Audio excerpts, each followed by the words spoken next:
Okay, great. Hi everyone, thank you so much for coming to my talk. My name is Ben, I'm the CEO of StretchSense. I kind of wanted to talk a little bit about our story and how we got to making motion capture gloves for games, movies, VR, AR. Because I think probably the biggest lesson I've had in my time running companies is business model. Business model is really, really important. So we founded a company in 2012. It was to bring soft stretchable sensors to market that were perfectly suited for measuring the human body. And VR, AR was in our bones. I dug up one of my old business plans and decks from way back then, and it was like, we want to give people presence in virtual worlds. We want to be, the future of human-machine interaction. So right at the very beginning, that was kind of our goal. But we started selling sensors to people, and we sold sensors to sports and fitness companies, consumer electronics companies, wearable companies, and people in the entertainment industry as well. And they were really just trying to measure as precisely as possible, how is a person moving, how is a person interacting with the world, what is their intent, what are they doing. And we did that for about 6 years, and I won't go into this part of the story too much because I really want to get to the motion capture bit. But we grew up to 240 people. We landed a series of really big contracts, and then we had a client pull the plug, and I had to lay off everyone, and the company shrunk down to 13 people. So that was horrendous. I don't mean to whitewash or skip over it. It was a terrible experience, and I'm very happy if anyone wants to grab a beer sometime, I can tell you about it. But that's the start. That's the start of this story. So we were kind of like fully pivoting, right? Like in startup land, there's this concept of a pivot, which means you've just been hit by a spade. What are you going to do next? And so we went out and looked, and we said, okay, what can we do? And we had many customers in consumer electronics, wearables, massive tech companies, small tech startups, all over the place. And tons of them were really interested in hands. And this was kind of like lesson number one. We had the different use cases for gloves that measure hands are incredibly varied, right? There's a firefighter's gloves with some kind of smart heads-up display. There's like a dude in a factory who wants help. We heard about remote assistance, right? And like, how do I disassemble this piece of equipment? What's safe, what's dangerous? There's the entertainment industry. There's gaming. There's just so many different things. And the temptation is you can be all things for all people. And we luckily, we didn't make that mistake. And so what we did is we hopped on a series of planes, and myself and my co-founders, we flew around the US and Europe. We visited studios, visited companies. We tried to build a consensus for what would a great product be. And what we discovered is that while people had been trying to make gloves for 15 years, and whilst there were all these different ways you could make a data glove, the content creation industry, specifically animation for the games and movie industries, had this incredible burning need. And what was happening was, for 15 years, people had been starting glove companies, selling gloves to people, and then going bankrupt. Because the animators hated it, the studios hated it, everyone hated it. And why do they hate it?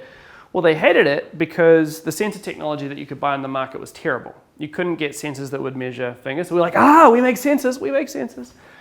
And so I remember showing up to a really top West Coast American studio with sensors sellotaped onto fingers, and they were like, yeah, you're going to need to put some fabric around that. So we realized, though, there was this huge demand, and what was happening was studios were paying for talent, like top talent, like A-list celebrity talent would come in, would act out a scene to control an animated character in a movie or game, and that was very expensive, right?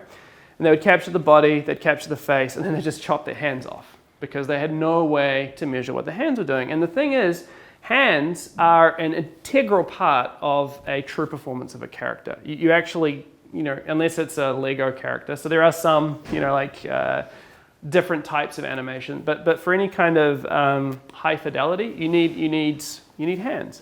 Not only that, people use their hands to interact with props, interact with each other, and to do stuff and to control their environment. So you've paid this actor a ridiculous amount of money. They've come in and then you've chopped off half their performance. So that's the first problem. It was creatively bankrupt. And then what they were doing is paying for literal armies of animators. So I had like one studio we went to, and they had a shoot, and then they had 40 animators spending a month drawing hands. And you think about the labor bill, you think of how long that takes to get a turnaround on like your previs.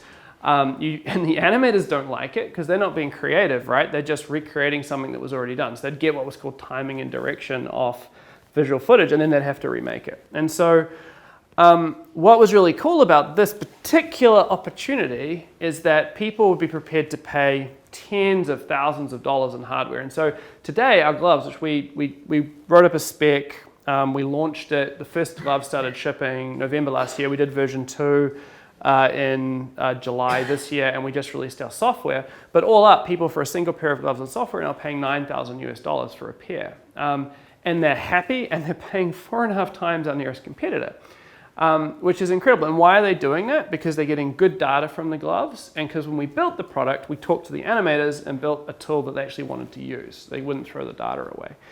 And so the reason I say all of this is that we've been burned, so we put in a huge amount of work up front to not just say we want to be in VR, AR, we want to be in the entertainment industry. We didn't just say that. We said, where is there a real palpable use case which will immediately save a crap ton of money and make our customers much, much, much more effective. And I think that to me was the big lesson, because this industry is so big, there's so many places that you can take it, you have to do the really hard work to find that super sharp niche. And once you do, people will pay really good money for it. And so it's like for us, when we launched in the market, I can remember, I went to SIGGRAPH, not this year, but last year. No, I went to SIGGRAPH this year, but except virtually, I suppose. But last year at SIGGRAPH in person, people wouldn't talk to me. They wouldn't take my meetings because they were worried that we were such a new kid on the block. It might threaten their existing relationships with the vendors and suppliers. Fast forward 1.5 years, and we're now considered the premium product in the market. And again, it just boils down to that total focus on really worming your way to finding the point where people are wasting hundreds of thousands or millions of dollars on something that you can really solve. And so I don't have much time left, but one of the reasons I'm here now is that we're looking to replicate that and move into VR training, because I think that VR training it's a multi-segmented market, highly fragmented. The difference between a food worker and a first responder, or a medical training thing, or a nuclear plant operator, these are all very different use cases for training. But what we're doing right now is we're trying to look, okay, we've got a business model that's humming. I can leave it for a day, and anyone who's run a business before knows it's a sweet and profound moment when you can walk out for a single day and not have to worry about the phone ringing. So it's at that point where it's stable. We've got good venture capital backers, and we're just really looking for, okay, where's our entry point into VR training? So I'm kind of here to learn, and I'm really interested if anyone has ideas, thoughts, and opinions of where those extremely high value, not kind of theoretical future, but people are paying through the nose today because they have a problem in VR training that hands are involved with, obviously, for us. I'd be really interested to hear. So yeah, I'm kind of here to learn. So that's my talk. Questions?